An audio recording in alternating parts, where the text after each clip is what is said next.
আসসালামু আলাইকুম রহমতুল্লাহি ওবরকাতুহু। সম্মানিত দর্শক, বাংলাদেশের ইতিহাস শুধু নয়, পাক ভারত উপমহাদেশের ইতিহাসে এই প্রথম কোনো প্রধানমন্ত্রীর সরকারি বাসভবন আক্রমণ করে সেই ভবন শুধুমাত্র লুটপাট করা হয়নি, তছনছ করা হয়েছে। এবং সেই ভবনকে তুচ্ছ এবং তাচ্ছিল্য করা, মানে প্রধানমন্ত্রীর বাসভবনকে তুচ্ছ এবং তাচ্ছিল্য করার মাধ্যমে প্রধানমন্ত্রীর পদটিকে এতটা খেলনা বানিয়ে দেওয়া হয়েছে। বিশেষত প্রধানমন্ত্রীর পদে যখন একজন বয়স্কা নারী তিনি দায়িত্ব পালন করেন, তো সেই বয়স্ক নারীর অন্তর্বাস, অর্থাৎ তার যে ব্লাউজ, পেটিকোট, পেন্টি যা কিছু রয়েছে, এই জিনিসগুলো নিয়ে যখন লুটপাটকারীরা একজন বয়স্ক মহিলা, যার বয়স প্রায় ৭৮ বছর বা ৮০ বছর, তার এই সামগ্রী নিয়ে যখন সেই উন্মত্ততায় সেগুলো প্রদর্শিত হয় এবং সেগুলো নিয়ে যখন মানুষ এক ধরনের আনন্দ এবং উচ্ছ্বাস প্রকাশ করে এবং অন্য মানুষ সেগুলো দেখতে বাধ্য হয়, এটা একটা ইতিহাসের ধারাপতন। ভালো মন্দ কতটা খারাপ, কতটা জঘন্য, সেটা সম্ভবত ওই সময় যখন প্রদর্শিত হয়েছিল বলার সময় ছিল না, কিন্তু এখন ধীরে ধীরে সেটা প্রকাশিত হতে যাচ্ছে। বঙ্গভবনের এবং গণভবনের যা কিছু সম্পদ, অর্থাৎ সরকার প্রধান এবং রাষ্ট্রপ্রধানের যা কিছু সম্পদ, সব কিছুই রাষ্ট্রের। হাতে গোনা তাদের ব্যবহার্য কিছু সামগ্রী থাকতে পারে, কিন্তু ওখানে যত ফার্নিচার, যত ল্যাপটপ, যত কিছু রয়েছে সবই রাষ্ট্রীয় সম্পদ। তো যেভাবে এই রাষ্ট্রীয় সম্পদগুলো, গণভবনের রাষ্ট্রীয় সম্পদগুলো লুণ্ঠন হয়েছে, ঠিক এইরকমভাবে মধ্যযুগে কোনো রাজপ্রাসাদ কোনো সৈন্যবাহিনীর দ্বারা এভাবে লুণ্ঠিত হয়েছে, চেঙ্গিস খান, হালাকু খান কিংবা তমুল লঙ্গের সৈন্যদের দ্বারা, এরকম কোনো ঘটনা আমার জানা নেই। যখন কোনো একটা শহর দখল হতো আদিকালে, তখন সামরিক বাহিনীর সবচেয়ে চৌকস যে অংশটিকে, যেটিকে রয়্যাল গার্ড বলা হতো, আমাদের দেশে এখন যেমনভাবে এসএসএফ, সেই রয়্যাল গার্ডের কমান্ডার সে প্রথমেই রাজপ্রাসাদের দখল নিতেন তার অনুগত বাহিনীর দ্বারা, এবং যা কিছু সেখানে কালেকশন করা হতো এগুলো সবই একটা সিজার লিস্ট। আজকের আধুনিক পদ্ধতিতে আমরা যেগুলোকে সিজার লিস্ট বলি, সেইভাবে সিজার লিস্ট করা হতো। এগুলোর মধ্যে বই, পুস্তক, দলিল, দস্তাবেজ, ব্যবহার্য সামগ্রী, স্বর্ণ মুদ্রা থেকে শুরু করে যা কিছু ছিল এগুলো সব সিজার লিস্ট করা হতো। এমনকি দাস দাসী থেকে শুরু করে ওই হেরেমে বসবাসরত যে রমণী, তাদেরকেও এই লিস্টের অধীন আনা হতো। তারপর সেগুলো কোনটা রাজা নেবেন, কোনটা সেনাপতি নেবেন, কোনটা সাধারণ সৈন্যরা নেবেন, আর কোনটা বাজারে বিক্রি করবেন, আর কোনটা যে বিজয়ী রাজা তার রাজকোষে জমা হবে, এটার একটা লিখিত বিধান ছিল। এমনকি যে আইয়ামে জাহিলিয়াত, সেই যুগেও সেটা ছিল।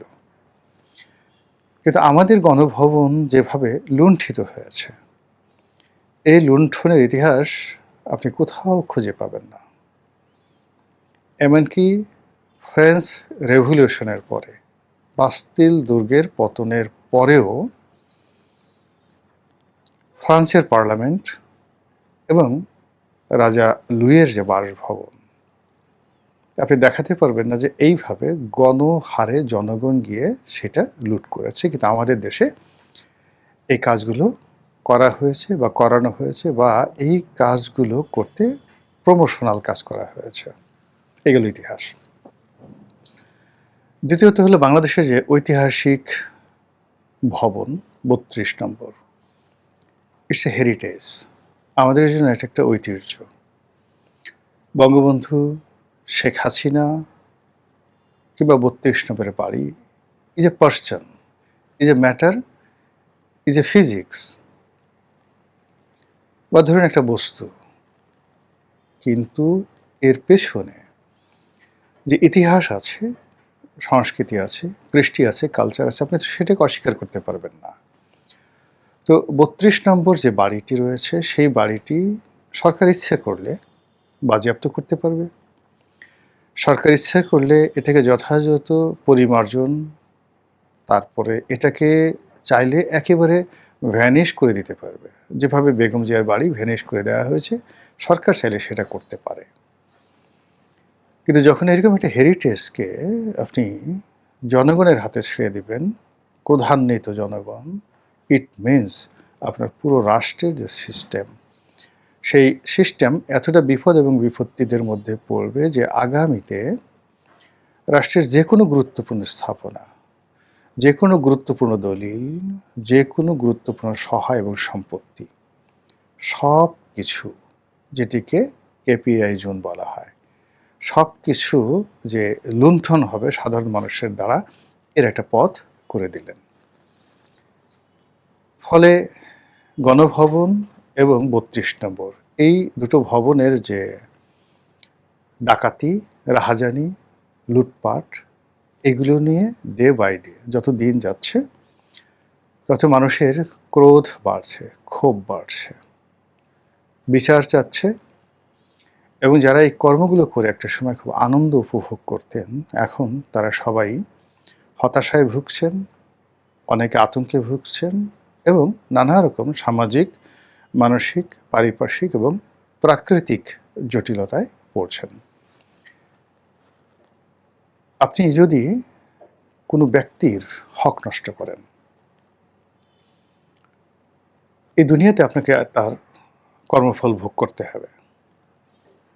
আপনি যদি কোনো সম্মানিত ব্যক্তির সম্মানহানি করেন, খোদার কসম, আল্লাহর কসম, সম্মানিত ব্যক্তির সম্মান হানি করলে আরশে আজিম পর্যন্ত কেঁপে ওঠে। আপনার রিজিক বন্ধ হয়ে যায়। আপনার জন্য আল্লাহর যে সকল নেয়ামত অনিবার্য ছিল, আল্লাহ নিজে যেগুলো আপনার জন্য দিয়েছেন, সেগুলো আল্লাহ উঠিয়ে নেন। এর কারণ হলো আল্লাহ স্বয়ং সম্মান দেন ব্যক্তিকে।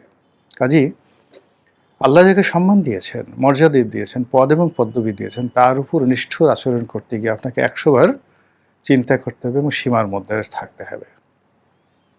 ৩ নম্বর হলো মর্যাদাবান। সম্মান এবং মর্যাদা আর একটা জিনিস। কিছু মানুষ সমাজে আছেন যারা পদ পদবীর বাইরে গিয়েও মানুষের সম্মান, ভালোবাসা, বিশ্বাস, আস্থার এবং প্রেরণার উৎস হিসেবে থাকেন। এই মর্যাদাবান মানুষগুলোকে বলা হয় প্রজ্ঞাবান, the wisdom, the house of wisdom, হিকমা, হিকমার আধার, এই মানুষগুলো। এখন এইরকম সম্মানিত মানুষগুলো সাধারণত ধরুন অতীতে আপনি কনফুসিয়াসের কথা চিন্তা করেন, অ্যারিস্টটল, সক্রেটিসের কথা চিন্তা করেন, হযরত আলী রাদিয়াল্লাহু তাআলা আনহুর কথা চিন্তা করেন, সাহাবী অনেকে আছেন, কিন্তু হিকমা সম্পন্ন যে সাহাবী হযরত আলী রাদিয়াল্লাহু তাআলা আনহু।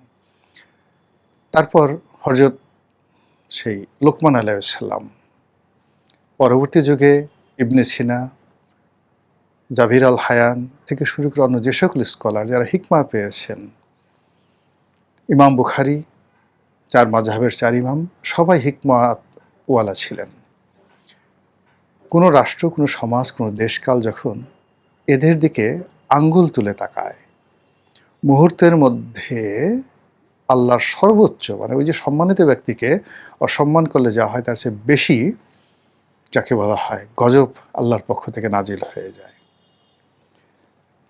তো গত সেই 18 মাসে ধরে এই বাংলাদেশে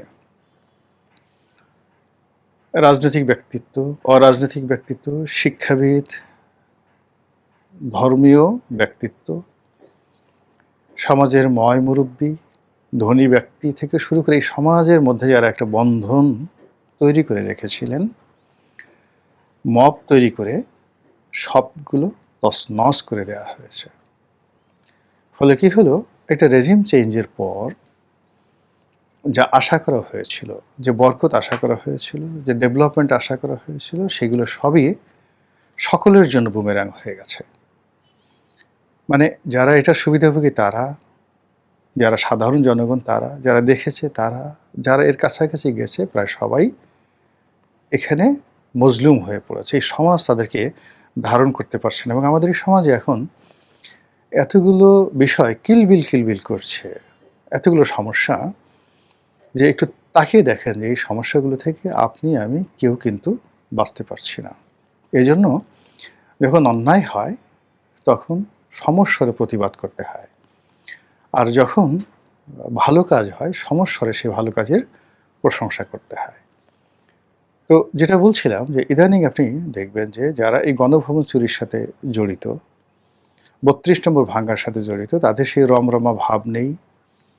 তারা আগের মতো বলতে পারছে না আমি এই কাজগুলো করেছি। তারপর এটা গর্বের বিষয় নয়, বরং যারা খুব চিহ্নিত হয়ে গেছে যে এই কাজগুলো তারা করেছে, তারা অনেকে গা ঢাকা দিয়েছেন, অনেকে নিজেদের দায় অন্যের উপর চাপাচ্ছেন, ইত্যাদি নানা রকম ঘটনা ঘটছে। এর বাইরে প্রকৃতির অভিশাপ শুরু হয়ে গেছে। অনেকের ব্যক্তিগত জীবন, তার শারীরিক মানসিক যে ভারসাম্যতা, অর্থনৈতিক জীবন তছনছ হয়ে গেছে। অনেকে জীবন মৃত্যুর সন্ধিক্ষণে আছেন, অনেকের জীবন নিয়ে টানাটানি শুরু হয়ে গেছে, অনেকের ঘর ভেঙে গেছে, অনেকে ক্ষমতাচ্যুত হয়েছেন, আর অনেকে ক্ষমতায় থাকার পরেও সারাক্ষণ মৃত্যু ভয়ে থর করে কাঁপছেন। এগুলো কেন হয়? আপনি দেখুন জিয়াউর রহমান সাহেবকে যারা মেরেছেন, এই ঘটনার সাথে যারা জড়িত, এই সমাজে আপনি কাউকে পাবেন না। সেই জিয়াউর রহমানের খুনিদের কোনো ব্যক্তিকে, আত্মীয় স্বজনকে আপনি এই সমাজে পাবেন না। তারা গা ঢাকা দিয়ে আছে। আর যারা এই ঘটনার সাথে জড়িত ছিলেন তারা মানে জিয়াউর রহমান সাহেব যেভাবে মরেছে তার চেয়ে অপমৃত্যু তাদেরকে তাড়া করেছে। একই অবস্থা বঙ্গবন্ধু। বঙ্গবন্ধুর হত্যাকাণ্ডের সঙ্গে যারা জড়িত ছিল, একটা সিঙ্গেল লোক জীবনে সুস্থভাবে বাঁচতেও পারেনি, সুস্থভাবে স্বাভাবিকভাবে মরতে পারেনি। ১৯৭১ সনে যারা মানবতা বিরোধী অপরাধ করেছে, একটা সিঙ্গেল লোক বাঁচতে পারেনি। ইভেন ২৪-এর গণ অভ্যুত্থানের সময় যারা স্নাইপার রাইফেল চালিয়েছে, যারা নির্বিচারে নিরপরাধ মানুষকে হত্যা করেছে, প্রত্যেকটা মানুষের জীবনে দুনিয়া এবং আখেরাতের, আসমানের বালা, জমিনের বালা এবং মুসিবত একসঙ্গে তাদেরকে ঘেরাও করে আছে। একটু জেলখানার দিকে তাকিয়ে দেখেন তো, যারা জেলে আছেন, এ বাংলায় আপনার কি কখনো কল্পনা করতে পারতেন যে এই মানুষগুলো জেলে যাবে? যাদের কোমরে হাতে পায়ে ডান্ডাবেড়ি পরানো হচ্ছে, যাদেরকে যাকে বলা হয় টেনে হিসড়ে বিচারালয়ে আনা হচ্ছে, আজ থেকে ১ বছর ১.৫ বছর আগে, মানে শেখ হাসিনার জমানায় এগুলো কল্পনা করা যেত?